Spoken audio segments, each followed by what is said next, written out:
நீங்க என்னென்ன மாதிரியான விஷயங்களுக்கெல்லாம் வசியமை பயன்படுத்துறீங்க? இந்தந்த விஷயங்களுக்கு உங்ககிட்ட வந்தா ஒரு தீர்வு கிடைக்கும் அப்படின்னா அது என்ன மாதிரியான விஷயம்? கண்டிப்பா.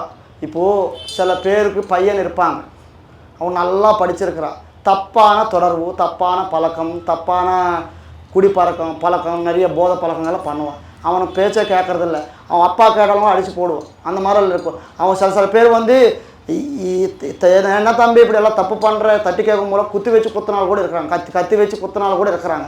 ஏன்னா நிறையா பாதிப்புகள் உண்டாகும். அந்த மாதிரி ஆகாமல் அந்த பையன் நல்ல வழியில் புத்தி மதியோட நல்ல சாந்தமாக இருக்கிற மாதிரி அந்தந்த சந்தர்ப்பத்தில் அது நம்ம ரெடி பண்ணி மசமை அகோரி தந்திரிகள் மூலமாக மந்திர திக்பந்தனம் பண்ணி 11 நாள் பண்ண பூஜை. எத்தனை நாள்? 11 நாள் மந்திர திக்பந்தனம் பண்ணி அஷ்ட திக்பந்தனம் பண்ணி வசமே காட்டில் ஒரு மூலிகை கிடைக்கும் வசமே, அதெல்லாம் தயார் பண்ணி ஒரு மூலிகையாக திக்பந்தனம் பண்ணி அது வந்து வர வச்சுட்டு அந்த பையனுக்கு தெரியாமல் நம்ம வந்து இருப்பால துணி இருக்கும், துணியில் வச்சா அதை தெரியாம மூலிகை வச்சா அவன் சொன்ன பேச்சில் கேட்பான். உடனே வந்து 9 நாள் மாறுவா, அவங்க ஃபேமிலி நல்லபடியாக இருக்கும். அதே மாதிரி சில கல்யாணம் பண்ணுவாங்க.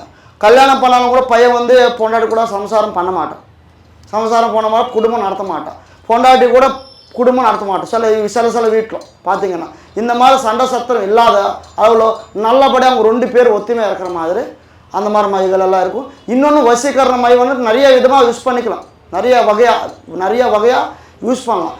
எப்படின்னா தொழில், இப்போ நம்ம நல்லா பிஸ்னஸ் பண்ணுறோம், நல்லபடியாக ஒரு மாதம் ஓடிச்சு, ஒவ்வொரு வருஷம் ஓடிச்சு, நல்லா கொட்ட பணம் சம்பாதிச்சோம்.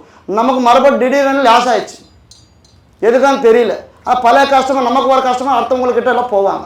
இதெல்லாம் ஆகாமல் மந்திர திக்பந்தனம் பண்ணி வசீகரண சக்தி திக்பந்தனம் மையெல்லாம் ரெடி பண்ணும். ஒரு தவறு இருக்கும், அந்த மூலிகை இருக்கும், உள்ளுக்குள்ளே வச்சு அது கொடுத்தோம்னா அவன் நல்ல அதிர்ஷ்டத்தோட நல்ல சந்தோஷமோட நல்லபடியாக பிஸ்னஸ் முதல்ல எப்படி இருக்குதோ அதை விட 10 மடங்கு நல்லபடியாக ஆக முடியும். சில பேர் புதுசாக பிஸ்னஸ் வச்சாலும் கூட அதுக்கு வசீகரண திக்பந்தனம், இது இந்த ஒரு தவறு பேர் வந்து வசீகரண திக்பந்தனம் ஆகர்ஷண பல யந்திரம்.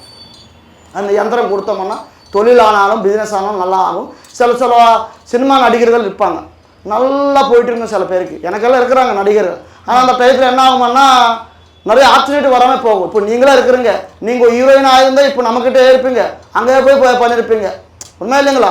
ஏன்னா ஒரு சாய்ஸ், உங்களோட வாய்ஸ் ரொம்ப அழகாக இருக்குது, பொதுவாக சொல்கிறேன், உங்களோட கேரக்டர் ரொம்ப நல்லா இருக்குது, எல்லாம் தெய்வீகங்க பற்றி நல்லா எடுக்கிறீங்க. ஆனாலும் உங்களுக்கு அந்த ஆப்பர்ச்சுனிட்டி வரதில்லை. அதுக்கு தான் என்ன பண்ணும், வசீகரண மையெல்லாம் தயார் பண்ணி திக்பந்தனம் பண்ணி நமக்கு அங்கே போகிறோம். ஆக்டிங் இப்போ ஒரே ஒரு செகண்ட் சினிமா படம் வாங்குறது எப்படின்னா நமக்கு வர ஆப்பர்ச்சுனிட்டி